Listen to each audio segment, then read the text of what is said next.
Cities, counties, and other local taxing authorities have continued to collect more in property tax revenue because rising property valuations have outpaced the state support. That's led to a lot of questions from residents about how property tax system works and whether relief is really being delivered.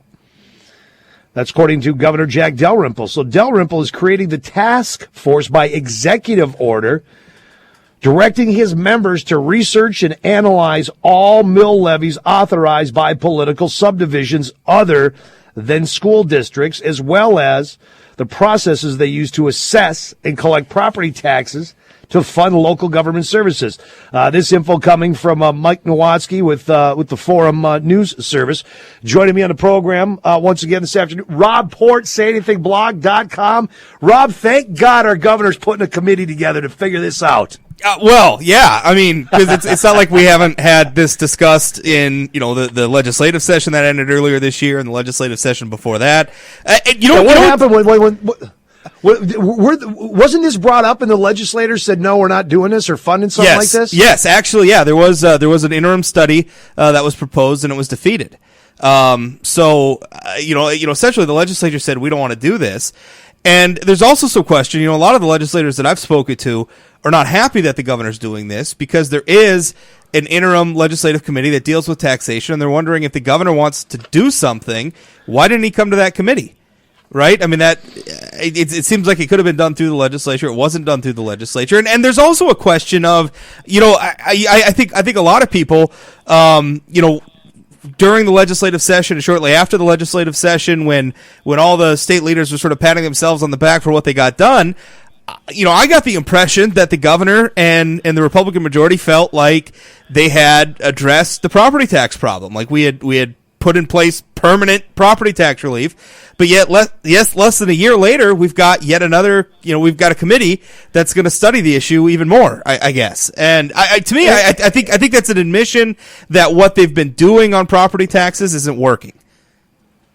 Well, they're going to study it and do what? I don't understand what this is going to. Is this coming out of concern because Empower the Taxpayer is getting such a good response to their town halls that they're holding around the state when it comes to property tax, and there's concern that, oh my God, they're going to come at us again, and this time this thing could go through and property taxes could be abolished? Is that where this is coming from? I just don't understand. We're out of the blue. The governor just is going to do this, and he's using an executive order to do it. Yeah, well, this was out of the blue for a lot of people. I mean, there was a lot of people, leaders in the legislature, who weren't aware that this was going to be happening. But I think you're right. I think it is a reaction to pressure. I think they're wary of the idea that Empower the Taxpayer is going to put another Measure 2 style measure on the ballot. I think the North Dakota Farm Bureau had their statewide meeting just about a week or so ago, and one of the things coming out of that is that they want a property tax measure with certain very specific reforms that they want to put in place, and they're working on that as well. So there's this feeling that I think the governor knows that the public is not satisfied with what's been done on property taxes, and they want to do more. The question is what is the more they're going to do? And I have an answer on that, or at least I know what everybody thinks they're going to do. All the legislators in that I've spoken to feel like the goal here is to have the state take over social services spending from the county. Now, a lot of people are probably going to say, well, social services aren't really a local issue anymore anyway. It's not like anybody's setting social services policy at the county level anyway.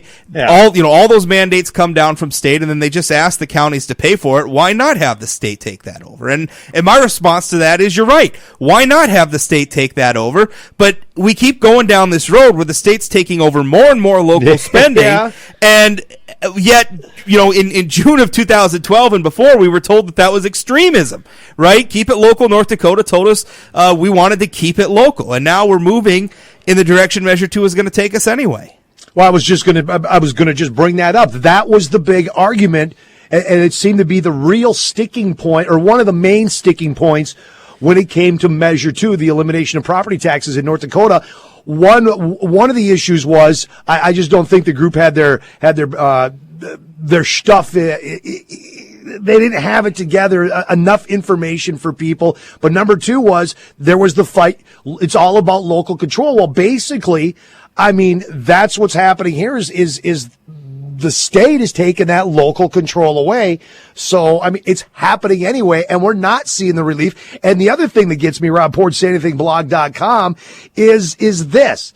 And that is, now they're going to, put this committee together and they're going to study and look at, how evaluations are done, how the system works. And that was one of the biggest arguments that I believe came from the Measure 2 group, Empower the Taxpayer, was, look, we have a problem with the evaluation process in this state. And I believe Charlene Nelson, many times on this program, I asked her that. If they fixed the evaluation process, would that change your tune on eliminating property taxes? And if I'm not mistaken, she said that would put a big change in how we look at it, because evaluations is the biggest issue. And that was screamed by the people of North Dakota, and nothing was done. But now all of a sudden, well, we better look at that. Yeah, well, I think the fact that the governor is doing this is an admission that they know what they've proposed so far isn't enough. I think they know that. I think that's what they're admitting with this action. But what I'm really afraid of, Jay, is what the Measure 2 people wanted is they wanted the state to take over all local spending, but with the bonus that we were going to get rid of the property tax. We weren't going to worry about property taxes anymore. The state was just going to take care of it. What I worry is that the path we're on now is we're going to have the state take over education funding, the state take over social services spending, state take over all this local spending, and then still have the property tax in place, so that it ends up being a double whammy. Because now, I mean, short term, we can hide a lot of this local spending at the state level because there is so much extra money floating around at the state level. We could just tuck it into the budget and nobody notices. But what happens when the oil's not booming anymore, right? I mean, what happened? This isn't going to last forever. I mean, we've got surpluses that are based on a commodity boom that eventually it's going to plateau. It's going to taper off. That's not the new normal. But the way we're approaching property tax relief, it's like we're thinking it is the new normal, and I think that it's just it's folly. It is such a mistake. Why is this, Rob, with the state buying down a huge chunk of the property tax, and it is a shell game because it's still taxpayer money, but the buying this down. And this argument just doesn't go away. I think they keep doing it. I think because they can. I mean, I think there's this feeling that we'll just have the oil industry pay for it, right? And I know a lot of people, aren't very sympathetic to the oil industry. They're big oil and they're huge companies and they make a lot of money producing oil here in North Dakota and elsewhere. But I mean, does anybody? I mean, I would like to think that even the person out there who hates big oil the most, who thinks they're terrible, or feels the least sympathetic towards big oil, would admit how mistaken it is to put all our eggs in that one basket. To just say, well, we're gonna shove all this off onto the oil industry, all of this spending, and then leave the property tax in place to boot. And I don't know why that argument's not going away. I mean, I would like to think that we could see this, but again, I think the people who are backing all this are talking out of both sides of their mouth. They talk about wanting to preserve local control, but they keep moving towards taking over more local spending. Have you had a chance to talk to Charlene Nelson with Empower the Taxpayer? I did, actually, shortly before the program. All right. Well, hopefully, I'm hoping she's going to call into the program and give her thoughts on it, because I'm quite sure she was kind of like knocked out of her seat when this came out, because it sounds like, and you said you talked to a lot of lawmakers, nobody even knew this was coming down the pipe. No, House Majority Leader Al Carlson was quoted last night as calling it duplicative. Right. I mean, this is. I think there's a lot of feeling. And that was Representative Carlson's comments were sort of, this is duplicative, but I guess it's the governor's prerogative. Not a lot of enthusiasm for this. And again, I think there's frustration out of the legislature where the governor has pushed this sort of top down, the state's going to take over spending policy, and I think legislators are kind of taking it on the chin when people are saying, listen, this isn't making a difference. All right, let me take a break. It's 20 minutes after 2 o'clock. And when we come back, more at the RobPortSayAnythingBlog.com. Governor Dalrymple, he puts together a 14-member task force on property tax reform. And you kind of shake your head and go, well, wait a minute. What do we need this for? We I thought we were doing good. I thought all these millions of dollars buying down the property. I thought this was good. I thought everybody was getting a nice little chunk of relief on property taxes. Everything's rolling well. What do we need this for? When we come back, I want to roll through the names of the folks that are on this committee, because I kind of look at it and go, man, this just doesn't sound right. And if you have questions or comments, 293-9000 or 888-970-9329. You want to weigh in, you're more than welcome to. Your thoughts on now our Governor Jack Dalrymple announcing the creation of a 14-member task force on property tax reform. You think this is a good idea or just a waste of time? I honestly think it's concern coming from the governor. I really think the governor and people close to him are concerned that there could be another M2 at some point on the ballot, and this time around, it would not be a blowout. 293-9000, 888-970-9329. More RobPortsAnythingBlog.com when we come back. This is The Jay Thomas Show. The Christopher Gabriel Program. News of the day. Usually we try to do one day with Rob, but after the news came out today on this new 14-member property tax task force, I had to get him on. And hopefully Charlene Nelson at some point will call into the program while we're on the topic. I'd love to get, and I did talk to Charlene earlier, so I'd love to get her take on it. All right, so let's, we're looking at the 14-member committee. We've got 10, we got 10, I believe, voting members. Is that correct, Rob? And 4 non-voting members, if I'm not mistaken. Yeah. There's Charlene right there. Hey, Charlene, how you doing? Hi, Jay. Before I get into the members on this committee, Charlene, I mean, you've been fighting this fight for how long now? A long time. Yeah. What'd you think when you saw the news today about this task force? Yeah. I found out about it through the media like everyone else did. And your thoughts? Well, clearly this is a committee formed to reinforce the status quo. There will be no change. They started with buying down the school meals, and now they're going to buy down social services meals. And, how many times do they have to do that? And we see our taxes continue to go up before people realize this trick isn't going to work. Well, I don't know if you caught it, but when Rob and I were talking earlier, I'm reading the story here in the by Mike Nowatzki with Forum News Services, and I mean, the reason for this, the supposed reason for this task force is what Empower the Taxpayer and many citizens have been screaming for 2 years now, if not longer. Yeah. No. How many times, the definition of insanity? Yep. Doing the same thing repeatedly, expecting a different outcome. And the governor and the legislature has done the same thing time and time again, and that is these buy-downs, this just throwing money back to the local governments. And it doesn't work. It makes it worse.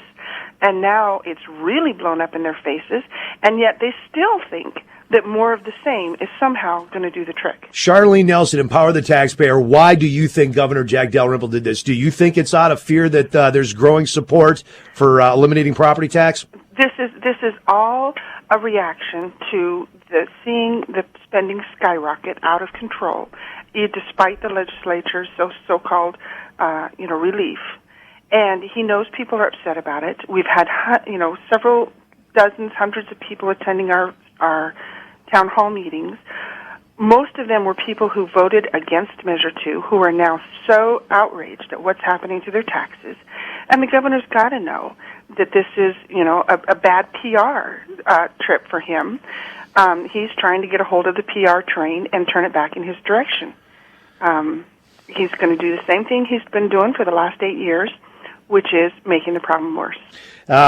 Dalrymple said the task force will identify opportunities to simplify, consolidate, or eliminate unnecessary and duplicative taxes, replacing taxing authorities with user-based fee authorities, replace tax levies with other possible revenue sources, such as state funding, and improve the timelines and processes used by local political subdivisions to assess and finalize property evaluations and develop operating budgets. It just sounds to me like items are just being shuffled around. This is rearranging decks on the Titanic, or chairs on the Titanic. It's not, to me, I'll have to see. I'm not going to give final judgment until I actually see what the committee produces. Were you invited? Anybody from your organization invited to be on this committee? No. Really? No. I find that interesting. Well, to me, again, it indicates what the true agenda of this committee is, and it's not true reform. It's a PR manipulation to try to assuage everyone's outrage and convince them that, yes, once again, honest to goodness, we cross our heart, hope to die, we're going to fix it. RobPortsAnythingBlog.com, 14 names on here. Anything stand out with the folks that are on this committee? Well, it looks suspiciously like the Keep It Local North Dakota committee that was formed to oppose Measure 2. And I think that's unfortunate, Jay. I thought you made a really good point when you asked Charlene if anybody from her group was invited to participate.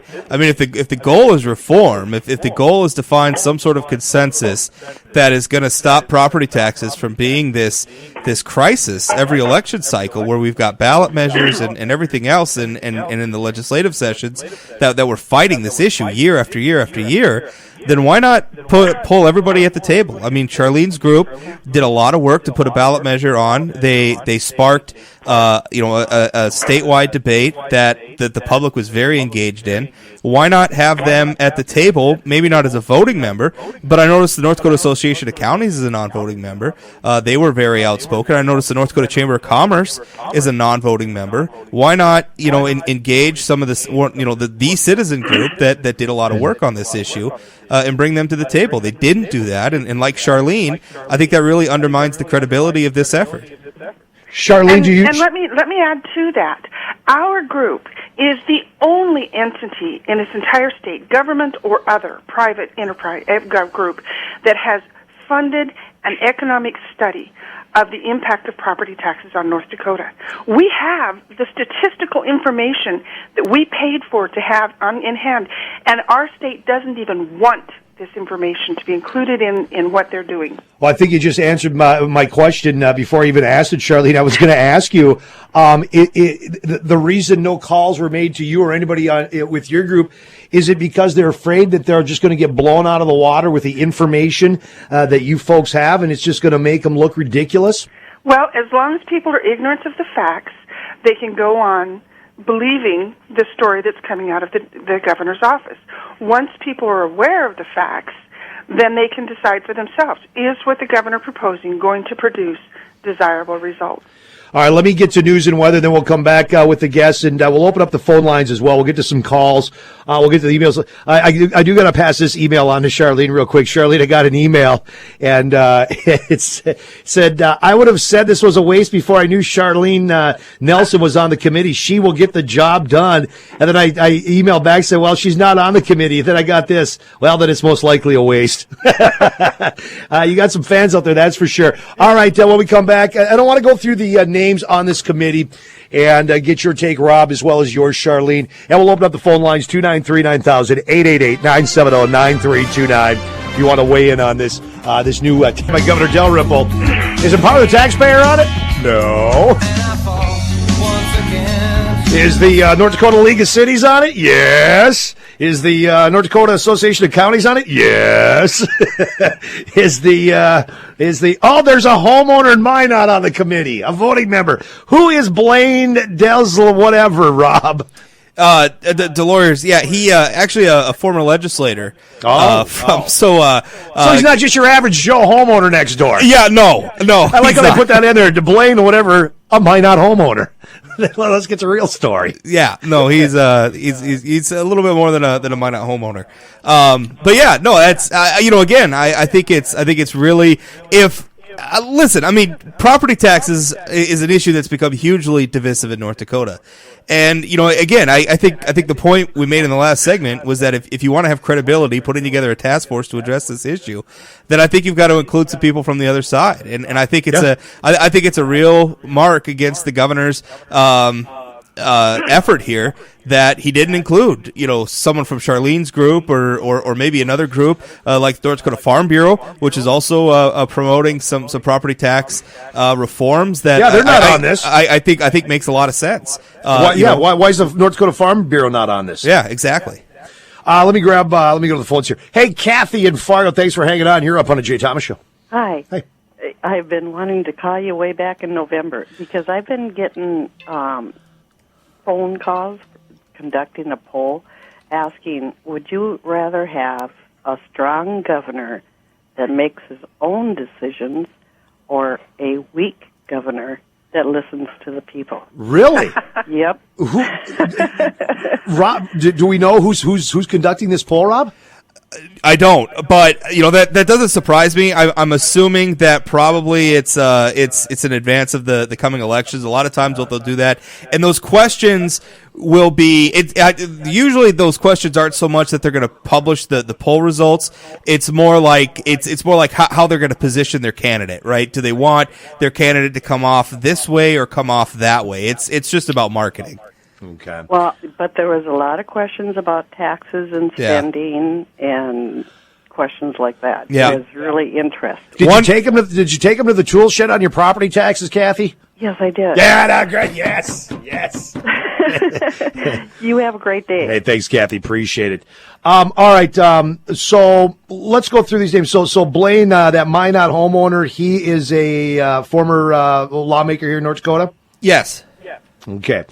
Hal Gershman, Charlene, if I'm not mistaken, Hal, of course, he's a city council member up in Grand Forks, but Charlene, isn't he also? He's the owner of Happy Harry's, right? Yes, he is. Yeah, he is. Why is he on this committee, guys? I suppose because he's a business owner, and interestingly enough, he also opposed Measure 2. Okay, opposed. Rob? Well, he's a Grand Forks city councilman, so I would imagine that's probably another local government representative in the mix as well. And against Measure 2. Okay. Mike, of course, our Cass County auditor, Mike Montplaisir. Charlene, you surprised to see him on the committee? No, not at all. Why? Well, again, he's one who's going to represent the government's interests, in this case, the county government's interests. And, of course, being an auditor, they'll want the expertise that comes with that position. Lauren DeWitt's a Bismarck, Rob, a property taxpayer representing agricultural producers. Why is he on there? And of course, these are opinions, folks. I don't know. I honestly don't know. I that one doesn't strike a chord with me. How about Bill Walken, Bismarck city manager? Well, again, that's another local government vote. I mean, the local governments are, both in terms of elected leaders and their lobbyists in terms of the League of Cities and Association of Counties are very well represented here. And I would argue that they probably should have been more balanced by actual taxpayers, just citizens. Linda, who's McKinsey County auditor, well, again, we know why. McKinsey County, basically probably the same reason our Cass County auditor's on. All right. How about Senator Dwight Cook, Republican out of Mandan? Of course, he's the chairman of the Senate Finance and Taxation Committee. Senator Cook was one of the most outspoken opponents of Measure 2. We attended several interim committee hearing meetings where he was present, and there were several times during these committee hearings where he clearly was ill-informed about how property tax, especially mills and assessments and things like that. I'm hoping he's become more informed in the meantime. But again, we need to be aware that he is one of those, and he voted for virtually every single bill that came before the legislature to have meaningful property tax reform. He voted against almost every single one of those. Hey guys, I thought I had read that Al Carlson was going to be part of this committee. Yeah, I had read that initially that he had been invited, and I think it's sort of interesting that he decided that his name now isn't listed in the official press release, especially after he had some negative comments, in the media where he was, again, as I mentioned previously in another segment, where he was talking about this being duplicative and saying that he guessed this was the governor's prerogative. I have a feeling that the majority leader feels like this, he's not a big fan of what the governor's doing here, and his absence in this task force might speak volumes. You know who else is not on this list, guys? Charlene and Rob. And I always thought that he had some real good ideas when it came to property tax reform. And I know he has fought for years on property tax reform. What I thought was pretty good reform. But he's not on here, and I don't know if he was invited, turned it down. I don't know. But that's Representative Casper here at Fargo. Yeah, I think when we look at the list of the state legislators who are on this committee, you won't find any legislators who have worked proactively for meaningful reform. Well, that's why I'm bringing these names up. Non-voting members, anybody stick out, make you go wow, or just no shocks here? James Kramer, Director of Dickinson Parks and Recreation, Representative for the North Dakota Recreation and Parks Association. Any surprise there? Nah. No. Mark Johnson, Executive Director, North Dakota Association of Counties. No, not at all. No surprise there at all. And again, one of the primary backers of Keep It Local North Dakota opposing Measure 2. Yeah, that's I remember that. Keep it local, but we're not keeping it local if it goes this route, correct? Well, I think what a lot of these local people want is they don't want to keep they don't want to keep the spending responsibility local. They want to push that to the state. What they want to keep in place is the revenue. They want to control the revenue locally, but then push the spending responsibility to the state. I think that's what they want, and I think that's dangerous because if they're gonna have control over raising the tax locally, then they should be responsible for the spending locally. I mean, that's how democracy works. It's a cost-benefit analysis between what we want the government to do and what we're willing to pay for the government to do. And when we start moving the costs around to different levels of government, that gets very confused. You start disconnecting taxpayers from the cost of their government, and then you run into a problem where government can grow out of control and create real problems. Yeah, Rob hit the nail on the head. To me, that's the biggest problem is, we have out-of-control spending that's allowed or being permitted because so much state money is being funneled into the local government. And the last two names, John Gottfried, no surprise there, Vice President of the Government Affairs for the Greater North Dakota Chamber, and Blake Crosby, representing the North Dakota League of Cities. No surprise. But again, when you look at this list, this is basically a list of names of people that are that were against Measure 2 and are basically going to go with what the governor believes. They're not going to fight the governor really on anything, are they? No, I don't think they are at all. And in fact, the legislators that I'm talking to kind of feel like the fix is in, and maybe that there's already been decided what this task force is going to produce, and the governor handpicked the people who are going to produce that result, and their feeling is that it's going to be the state taking over more local spending while leaving property taxes in place. That's the fear. Now, obviously there's always some rancor between the legislative branch and the executive branch, and that's to be expected. But I don't think there's a lot of confidence that, what this task force is going to produce is going to be, an actual debate, that they're going to have a free hand, to go wherever their mandate takes them. I think there's a real feeling that the fix is already in on this. Yeah, guys, there's going to be no debate here, or any real debate here. To me, this just looks like it was brought up earlier. This is a feel-good committee. We're going to make it look like we're really doing something. Like I said earlier, nobody from the North Dakota Farm Bureau is on here. Charlene, nobody from your group is on here. I mean, there are really no, citizen. Well, I mean, these are citizens in North Dakota, but just your average everyday Joe. Why can't they be on here as a non-voting member and hear from you're going to hear it, and the public's really going to have some input. To me, this thing goes nowhere, and if it does, it's just going to be shifting money. It's going to be more of the shell game. That's all it is. And this is going to be in the news, and you'll probably have some media out there portraying this as, this is wonderful that they're doing this. The state of North Dakota is really, really now going to start looking at property tax issues. And when all's said and done, you're still not going to see any real changes that are going to make a difference. They can bring up, we have to look at evaluations, but if you read this, it's all just one big word game. And at the end of the day, it's going to be basically the status quo. What do you guys say to that? That's about it in a nutshell. Yeah, I think you're spot on, Jay. I think there's.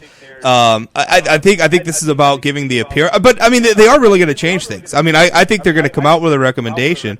Unfortunately, I think it's just going to be more of the same. It's going to be more of the same that we've been doing in legislative sessions going all the way back to 2007, where the state is trying to buy tax relief with more state spending. And I think we need to remember tax relief shouldn't be a spending increase, right? The tax relief should be a tax burden decrease.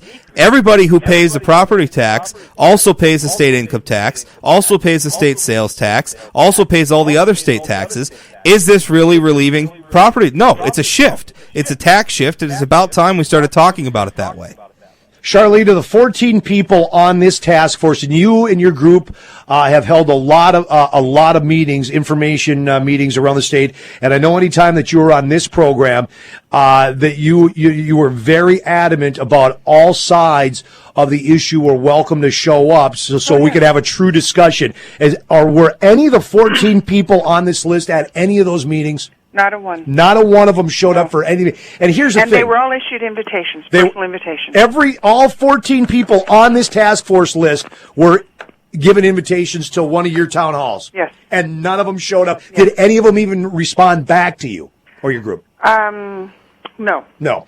Okay, and that's where I'm taking issue with this, is if you want to put a real task force together, because is that not what a task, it's about getting the task done, it's about doing it right. This thing is so damn one-sided, it's pathetic. Yeah. And you're right, this is one big PR deal for the governor.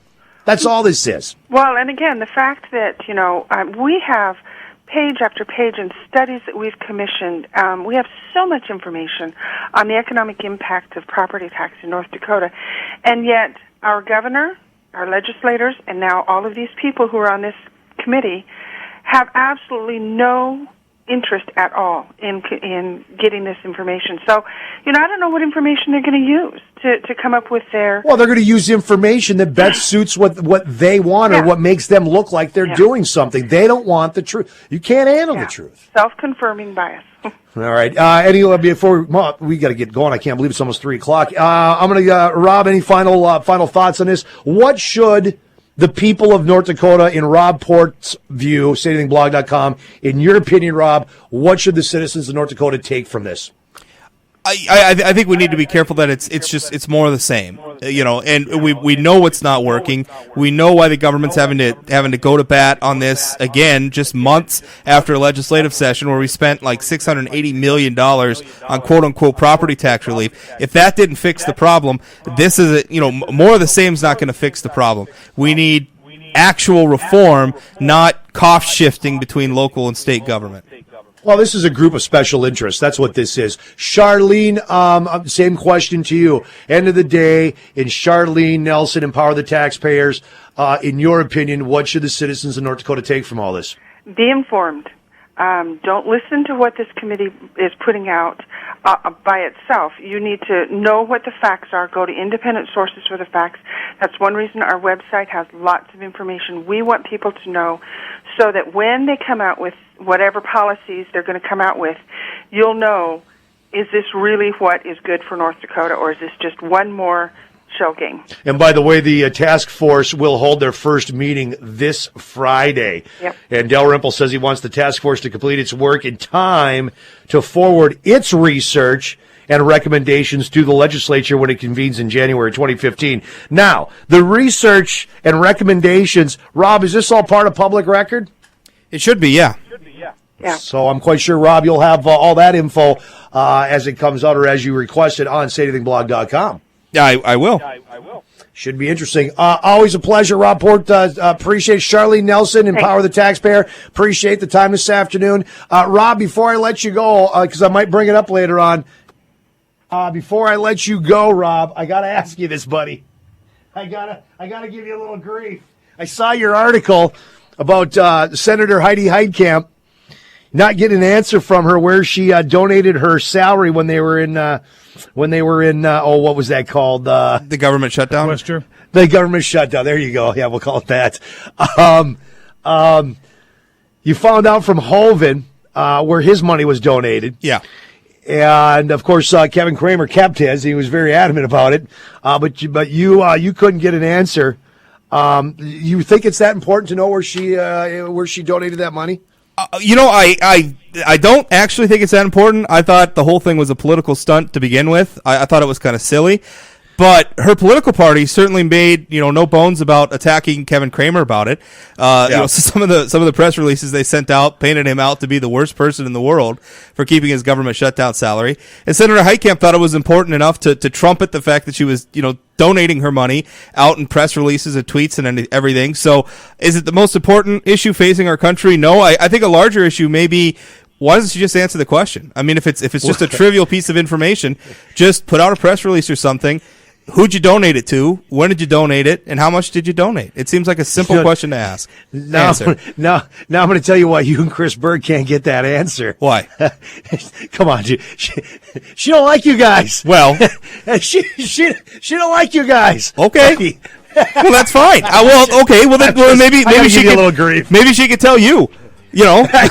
I'm going to put a request. I got to give you a little grief on that. Sure. Because I'm sitting reading that and I go. I know he's not getting the answer. I know it's just she doesn't like these guys, man. Yeah. I think that's a story in and of itself. Republicans go on her brother's radio show all the time. They do. You're right. She ought to hold herself to that standard. I am very critical of Senator Heitkamp, but it's not an unfair question. I'm not asking her when she stopped beating her spouse, or some, the proverbial when did you stop beating your spouse question. It's a fair question. It's a very easy answer. Assuming she made the donation, she ought to just answer the question. Rob Port, always a pleasure. Appreciate it, buddy. Thanks for the good work. We got to roll out of here. Almost 3 o'clock.